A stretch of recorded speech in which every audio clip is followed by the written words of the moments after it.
सत्संग योग भाग एक।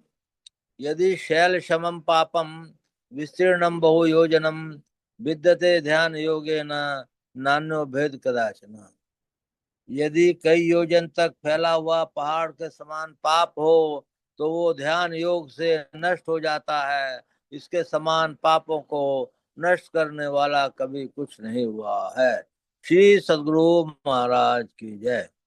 अब मैं आप लोग को श्री सद्गुरु महाराज की वाणी सुनाता हूँ, जो अद्भुत है, अद्वितीय है और अति सुंदर है। विषय है चेतन के दो रूप। ध्यान से सुनेंगे। श्री सद्गुरु महाराज की जय। प्यारे लोगों, भक्ति हम क्यों करें, इसको पहले जानना चाहिए। ऐसा कोई नहीं है जिसको कोई दुख न हो। सबको कोई न कोई दुख है। संसार में वेद से बढ़कर कोई पुराना ग्रंथ नहीं है। पारसी लोगों की किताब ही बहुत पुरानी है, परंतु हम लोग के यहाँ ऐसा ख्याल है कि वेद से प्राचीन और कोई ग्रंथ नहीं है। उसमें बताया गया है कि ईश्वर की भक्ति करो तो सब दुखों से छूट जाओगे। ऐसा क्यों कहा जाता है? संत लोग समझाते हैं कि जहां तक लोक लोकांतर है, किसी प्रकार का शरीर है, चाहे कितना ही दिव्य शरीर हो, वहां शापा शापी और कोई ना कोई आपदा आती ही है। चाहे विष्णु लोक, शिव लोक या किसी लोक का शरीर हो, भक्ति पूरी नहीं होती। भक्ति पूरी वहां होती है जहाँ कोई शरीर नहीं है, केवल दशा प्राप्त हो, देश काल जहाँ नहीं हो। वो स्वामी तुलसीदास जी ने विनय पत्रिका में कहा है। विनय पत्रिका में कहा है, शोक मोह भय हरस दिवस निशि देश काल तह नाही, तुलसीदास यही दशाहीन संशय निर्मूल न जाहि। भक्ति में इसकी युक्ति है कि सब शरीरों को छोड़कर मोक्ष दशा प्राप्त कर लेना। चाहे द्वैती रहो चाहे अद्वैती रहो, दोनों का एक भाव हो जाएगा। द्वैत अद्वैत का कोई झगड़ा नहीं रहेगा।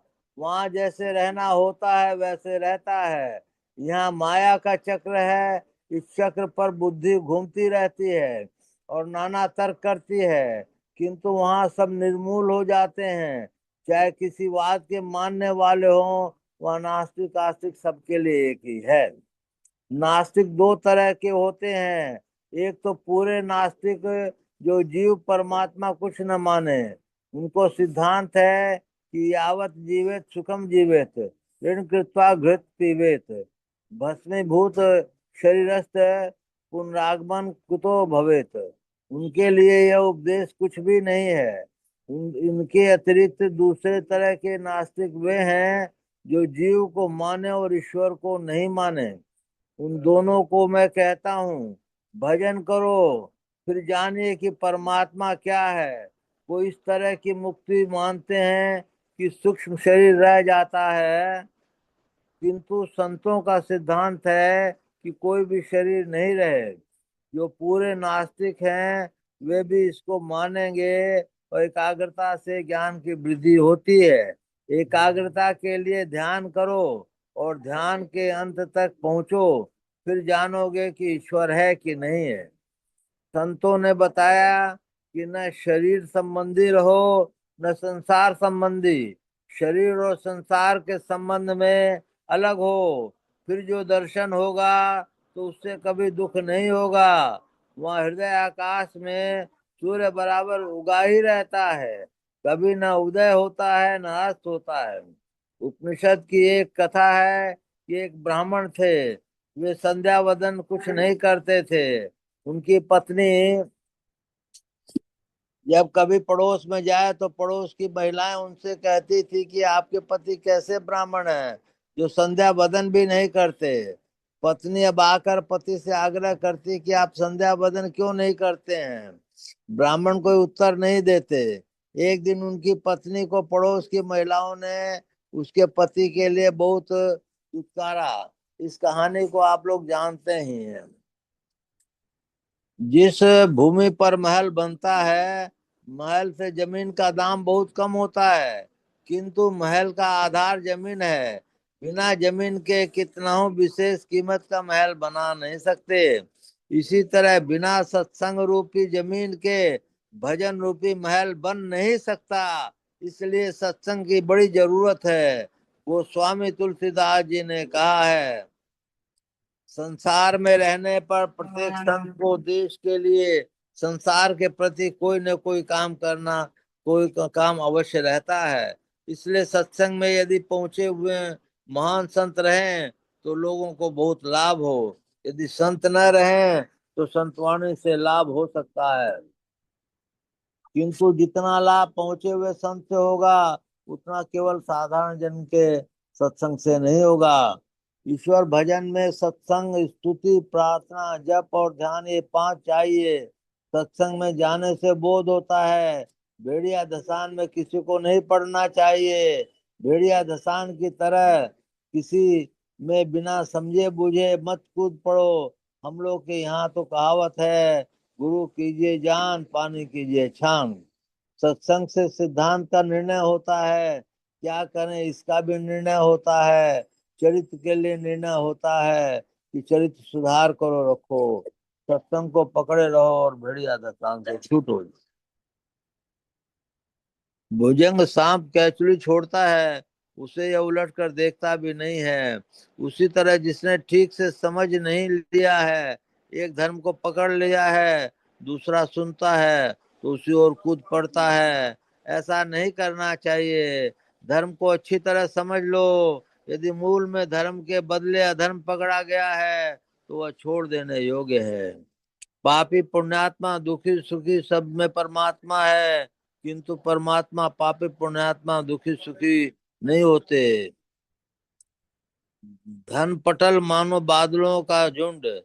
बड़े बड़े विद्वानों महात्माओं ने कहा कि ईश्वर तर्क सिद्ध नहीं, श्रद्धा सिद्ध है, किंतु संतों ने बड़ी दृढ़ता से कहा कि परमात्मा का वर्णन करते करते इति कहने की शक्ति किसी में नहीं।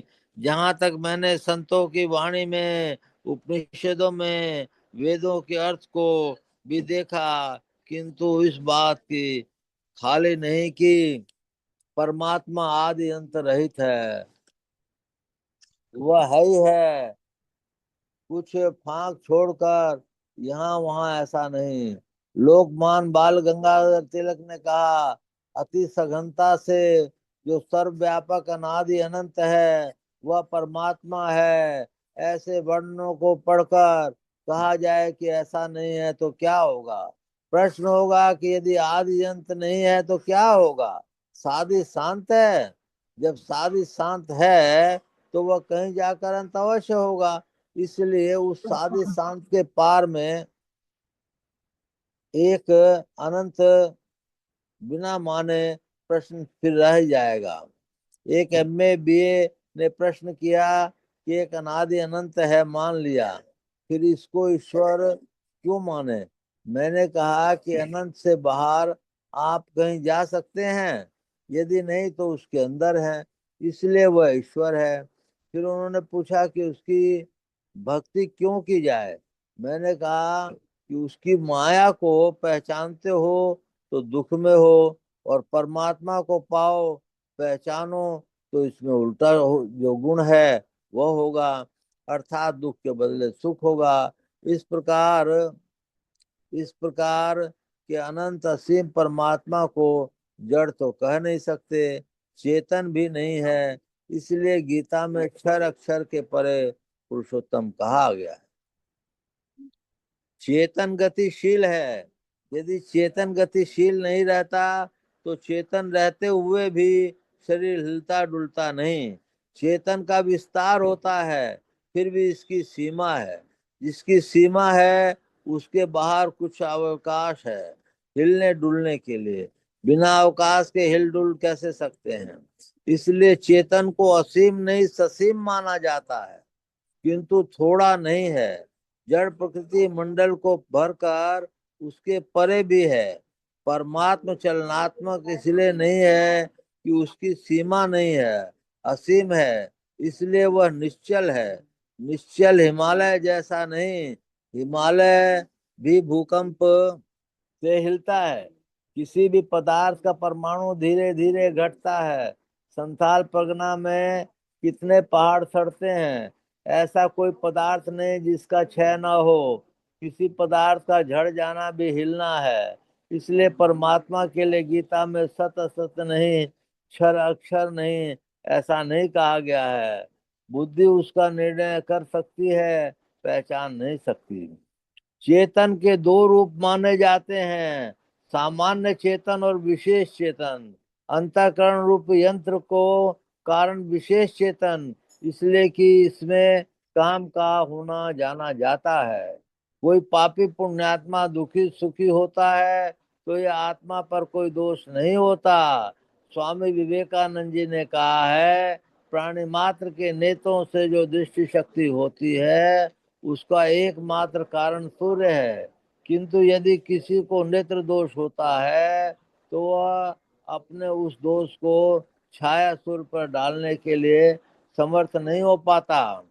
यदि किसी को पांडु रोग हो जा गया होता है तो उसे सारी वस्तुएं पीली ही पीली दृष्टिगोचर होती है। उस व्यक्ति की भी दृष्टि शक्ति के कारण सूर्य ही है, किंतु उसके नेत्रों में हर एक वस्तु को पीली देखने का जो गुण है वह सूर्य को तो नहीं स्पर्श कर सकता। इस तरह यह एकमात्र जीवात्मा प्रत्येक प्राणी के शरीर में व्याप्त रहकर भी बाहर की पवित्रता या अपवित्रता के संस्पर्श से बचा रहता है।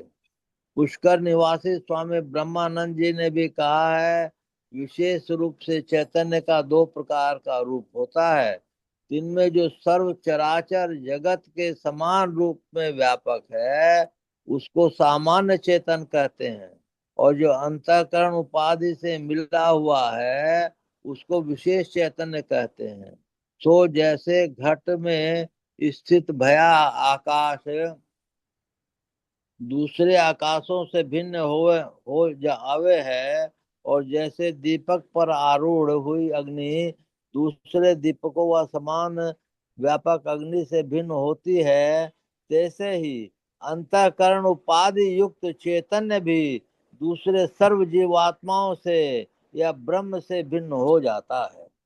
तो जैसे एक घटाकाश के रजो धुमादि में युक्त होने से सभी घटाकाश रजो धुमादि युक्त करके नहीं होते, और जैसे एक दीपक के हिलने डोलने से व धूम धूमिल होने से सभी वैसे नहीं हो जाते, वैसे ही यहाँ जीवात्माओं का बाबत भी समझ लेनी चाहिए। अर्थात व्यापक चैतन्य एक होने पर भी अंतःकरण रूप उपाधि के भेद से परस्पर जीवात्माओं के भिन्न भिन्न होने दुख सुख बंधन मोक्ष आदि को मित्री तपन नहीं हुए। ईश्वर जीव और प्रकृति में इस तरह भेद है। इस भेद को ठीक ठीक नहीं समझ लेने के कारण ही जीव ईश्वर और प्रकृति पर भिन्न भिन्न तरह के लोग कहते हैं। आविष्कार और उपादान में अंतर है। संसार की वस्तुओं को लेकर कुछ बना दिया, यह आविष्कार है, और संसार से कुछ लिए बिना उसका बनाना उत्पादन है, निर्मित है। गुरु नानक देव जी ने कहा है, यह ईश्वर से हो सकता है, दूसरे से नहीं। अद्वैत सिद्धांत कथन में हो सकता है, व्यवहार में नहीं।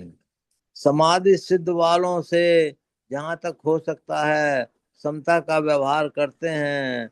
बहुत बड़े से बड़ा दुख आता है, किंतु समाधि सिद्ध महापुरुष उनको सुख से सहते हैं, और साधारण जन उनको दुख से सहते हैं। दुख को लोग सहते हैं किंतु सुख को सह नहीं सकते। सुख पाकर साधारण लोग उसमें मस्ता जाते हैं। श्री सदगुरु महाराज की जय। मंगल मूर्ति सतगुरु मिलवे सर्वाधार। मंगलमय मंगल करण विनमो बारंबार। धन्य धन्य सदगुरु सुखद महिमा कही न जाय। जो कछु कहूँ तुमरी कृपा मोते कछु न बसाय। श्री सद्गुरु महाराज की जय। पुनश्च सब धरती कागज करूं, लेखन सब बन राय, सात समुद्र की मसी करूं, गुरु गुण लिखा न जाए। श्री सद्गुरु महाराज की जय। अव्यक्त रूप से विराजमान संत सद्गुरु महाराज के श्री चरणों में कोटि कोटि नमन, कोटि कोटि नमन। अव्यक्त रूप से विराजमान संत सद्गुरु महर्षि संत सेवी परमहंस जी महाराज के श्री चरणों में कोटि कोटि नमन, कोटि कोटि नमन। उपस्थित अत्यंत भाग्यशाली सदात्माओं, आप सबको सहस्त्र सहस्त्र नमन, सहस्त्र सहस्त्र। मैं आज सुख और दुख के बारे में कुछ कहना चाहता हूं। सुख क्या है, दुख क्या है, इसको ऐसे तो कई दफे कह चुका हूं, परंतु सुख दुख के बारे में मनुष्य को अवश्य ही समझना चाहिए। सुख वह है जो आत्मा को प्रतीत हो, दुख वह है जो आवागमन के समान, दुख दूजा कोई नहीं है। कोई व्यक्ति किसी चीज को पा करके सुख हो जाते, सुख कहलाता है। कोई धन पा के सुखी हो जाता है, कोई शक्ति पाकर सुखी हो जाता है, कोई गुण पा कर करके विद्या पाकर सुखी हो जाता है। इस तरह से सुख का नाप तोल सही नहीं है। और एक आदमी की इच्छा 1 लाख रुपए में पूरी हो जाती है, एक दूसरे आदमी की इच्छा 1 करोड़ में पूरी हो जाती है, तीसरे की आदमी की इच्छा 1 अरब में पूरी हो जाती है, चौथे की इच्छा संसार का सबसे अमीर होने में पूरी हो जाती है, पांचवें की इच्छा कुबेर होने में पूरी हो जाती है, परंतु इच्छा रह ही जाती है और वो इच्छा कभी पूरी नहीं होती। सुख क्या है? ये सुख हम लोग सांसारिक सुख इसको कहते हैं। असली सुख क्या है? यदि दोनों इड़ा और पिंगला को जोड़ करके सुषुम्ना पे रखें तो उसमें सुख की अनुभूति होती है, ऐसा साधु महात्मा लोग कहते हैं। सुख की अनुभूति तो और भी होती है जब हम लोग सहस दल कमल में पहुंच जाते हैं और देवताओं के दर्शन को पाते हैं, तो उससे भी विशेष सुखी होती है। सुख उससे भी ज्यादा होता है जब रिद्धि और सिद्धि प्राप्त होती है, तो सुख अनुभव होता है। और इसके बाद जब दिव्य दृष्टि प्राप्त होती है तो भी सुख का अनुभव होता है। लेकिन ये सारे सुख आपको जो है वस्तुतः सुख में नहीं है। अब सुख कहते किसको हैं? सुख उसको कहते हैं जहां आप दसम द्वार पे अपने को टिका कर स्वर्णिम प्रकाश में विद्यु को प्राप्त करते हैं, तो सुख का आरंभ वहां से होता है। सुख का आरंभ वहां से भी होता है जब आप अपनी ज्ञानेंद्रियां और कर्मेंद्रियां को मजबूत करके अपने वश में रखे हुए रहते हैं, तो सुख का अद्भुत अनुभव होता है, ऐसा संत महात्मा लोग कहते हैं। सुख का अनुभव जैसे शरीर की 5 अवस्थाएं होती हैं, जागृत, स्वप्न, सुषुप्ति, तुरीय और तुरीयातीत। तुरीय अवस्था में भी बहुत भयंकर सुख मालूम होता है और आपको माने 8 घंटे 6 घंटे नींद की आवश्यकता नहीं होती है। आप जागते हैं तो भी जैसे सोए हुए से ज्यादा शक्तिशाली महसूस करते हैं, ऐसे संत महात्माओं लोगों ने कहा है। ये सच्चे सुख की एक भयंकर रूप से शुरुआत है। शुरुआत तो वहीं से हो गई थी जहां से आपने प्रकाश में बिंदु देखा था, सुख की शुरुआत वहीं शुरू हो गई थी, वो सच्चा सुख है। और हम लोग आगे यदि बढ़ते हैं तो अब हम लोगों को माने चंद्रमा जब दर्शन आता है, एक तारा जब दर्शन आता है, तो लोग कहते हैं कि इसमें बहुत सुख मालूम होता है। इसके आगे जब हम लोग बढ़ते हैं तो हम लोग को सूर्य के दर्शन होते हैं, माने हमारे अंतरात्मा का सूर्य जब हम देखते हैं तो उसके सुख का तो कहना ही क्या। उसके सुख के आगे फिर जो है अनंत नादों को सुनते हैं, उसके सुख की कोई बराबरी नहीं है। और अनंत नाद के सुखों के आगे फिर अनाहद नाद का सुख सुनते हैं, तो उसका तो कहना ही क्या। और उसके बाद हम लोग परम तत्व मोक्ष को प्राप्त कर जाते हैं या संत बन जाते हैं। अब हमने इतनी छोटी सी बात इतनी ऊंची बात 2-4 मिनट में कह दी, परंतु इसको जानने का क्रिया जाननी चाहिए। पहले तो मनुष्य का जीवन मिला है, मनुष्य का जीवन सर्वोत्तम जीवन है। मनुष्य जीवन मिल भी गया, लेकिन आपको सच्चे गुरु नहीं मिले तो आप सुख का आनंद नहीं उठा सकते हैं। आप केवल संसार के दुखों का ही आनंद उठा सकते हैं। वो सुख क्या है जो परमानेंट ना हो। संसार क्या है, संसार कोई परमानेंट नहीं है। इसलिए आपको माने केवल इंद्रिय सुख मालूम हो सकता है, सच्चा सुख मालूम नहीं हो सकता। सच्चे सुख के लिए आपको ध्यान भजन और सत्संग रूपी करना पड़ता है। अपने खेत रूपी माने ये जो शरीर है, पिंड और ब्रह्मांड 2 भागों में बटा हुआ है। इस भागों में बटे हुए में सत्संग रूपी खेत की फसल उगाइए और फिर जो है सुख के तरफ बढ़ते बढ़ते जाइए। आपका खाना पीना, टहलना घूमना, पूजा पाठ सभी नियमित रूप से होने चाहिए। आपकी ज्ञानेंद्रियां और कर्मेंद्रियां आपके बस में नहीं है तो आप सुख को भूल जाइए। आपको असली सुख तब मालूम होगा जिस समय आपकी ज्ञानेंद्रियां और कर्मेंद्रियां आपके वश में होंगी। ज्ञानेंद्रियां और कर्मेंद्रियां कब वश में होंगी? जब ध्यानाभ्यास नहीं, आप ध्यान में बैठते हैं, उस समय उस घड़ी उस पल, चाहे 1 सेकंड का हो चाहे 1 घंटे का हो, उस समय वो आपको सुख महसूस होता है। उस सुख का वर्णन नहीं किया जा सकता। इसलिए उस सुख को प्राप्त यदि आप करते हैं तो वो जो है बहुत बड़ी आपकी महानता है, जीवन के बहुत धन को बढ़ाता है।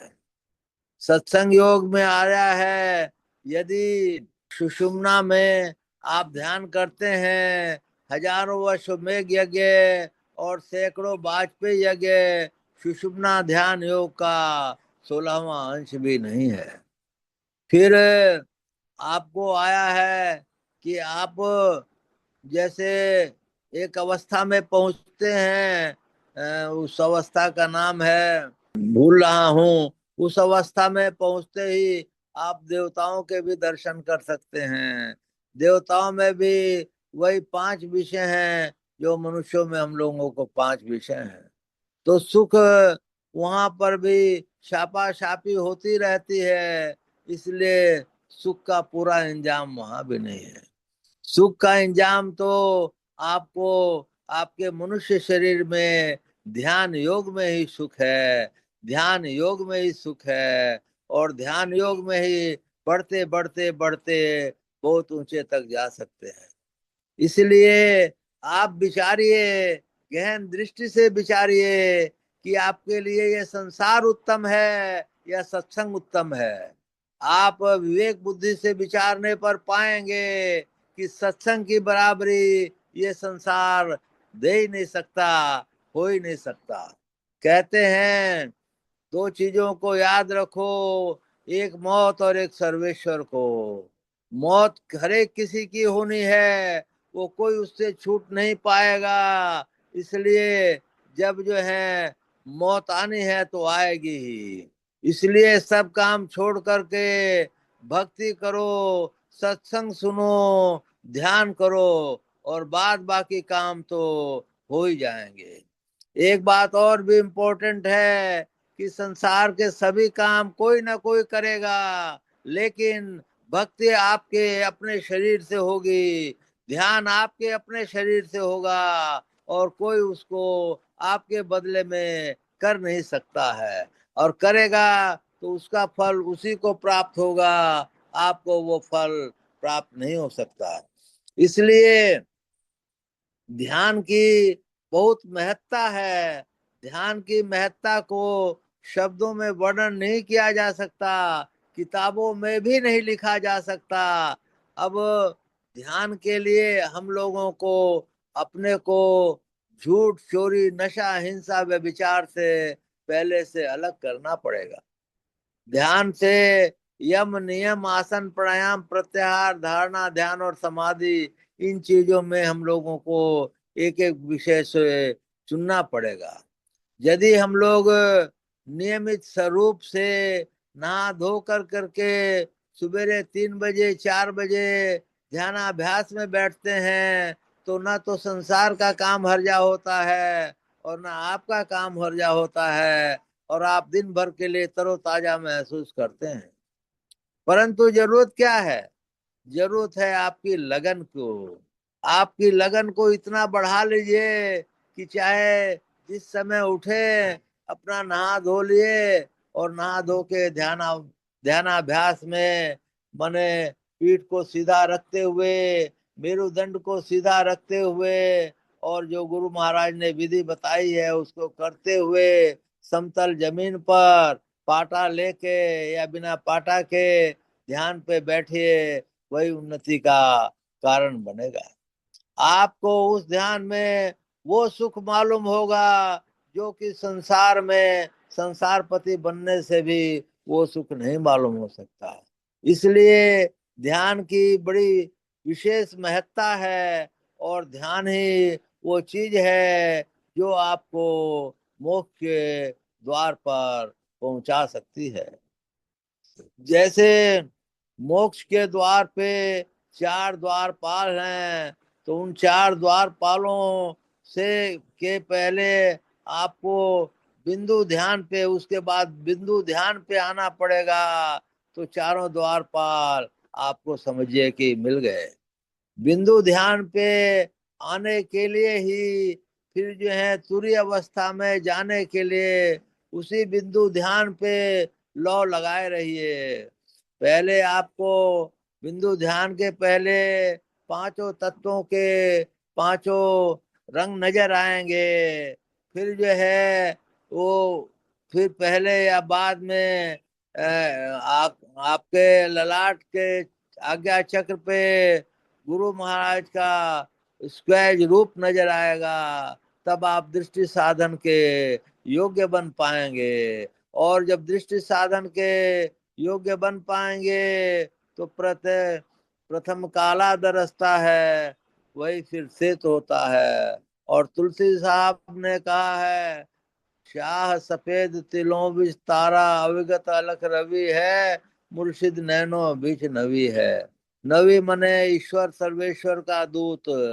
आप उस दूत तक पहुंच गए तो भगवान तक पहुंचने में बहुत ज्यादा देर तो लगेगी, लेकिन उतनी देर भी नहीं लगेगी कि आपको 1-2 जन्म में 3 जन्म में प्राप्त हो जा सकते हैं।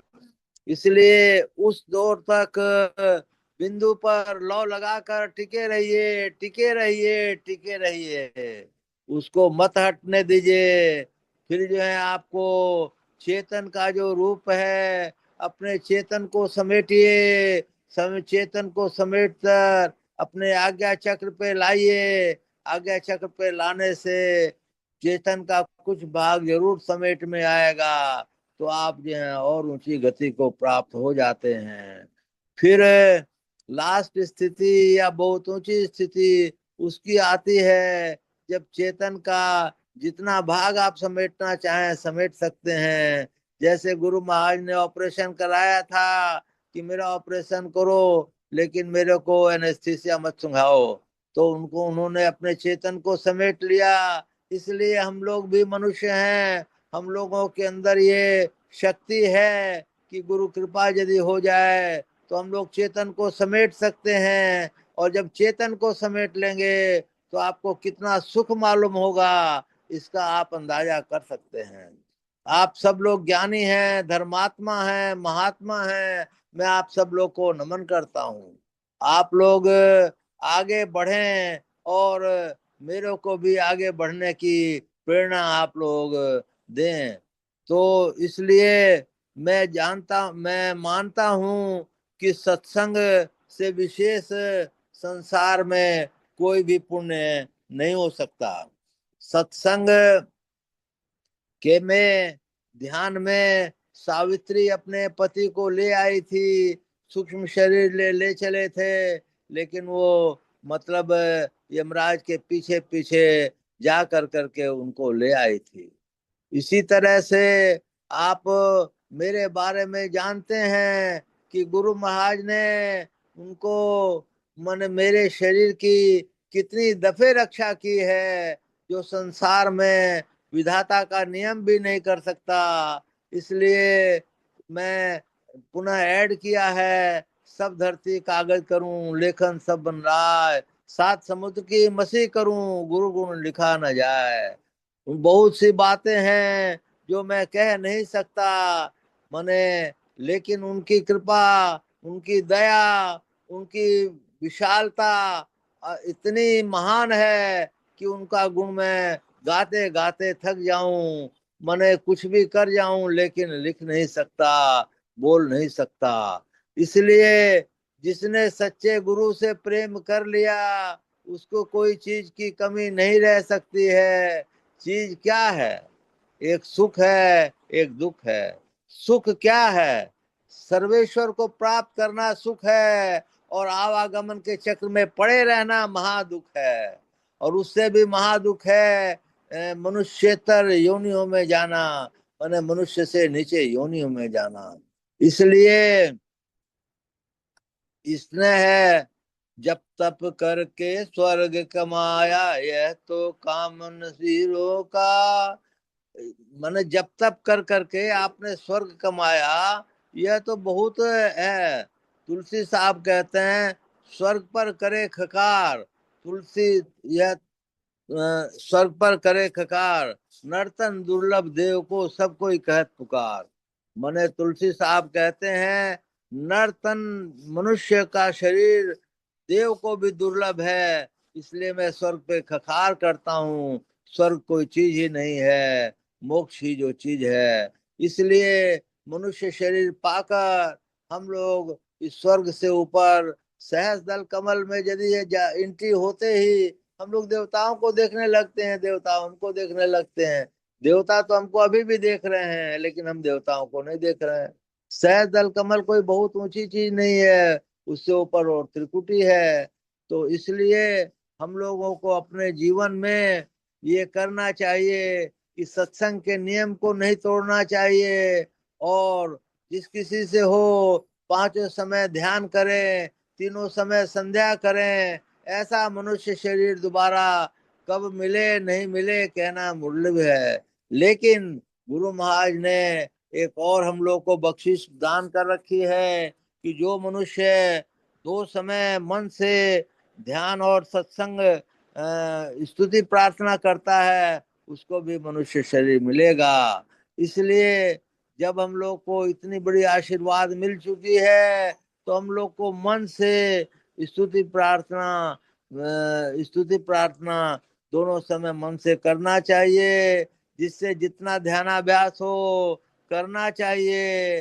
ध्यान का महात्म्य बहुत बड़ा है, बहुत बड़ा है, बहुत बड़ा है। ध्यान जो है आप लोगों ने सुना होगा यदि कई योजन तक पहाड़ के समान फैला हुआ पाप है तो वो भी ध्यान योग से नष्ट हो जाता है। हम जो है कर्म मंडल को जिस दिन पार कर गए उस समय हम लोगों की स्थिति बहुत अच्छी हो जा सकती है और एक दो जन्मों में ही हम लोग बेड़े को पार कर जा सकते हैं। बोलिए प्रेम से श्री सद्गुरु महाराज की जय।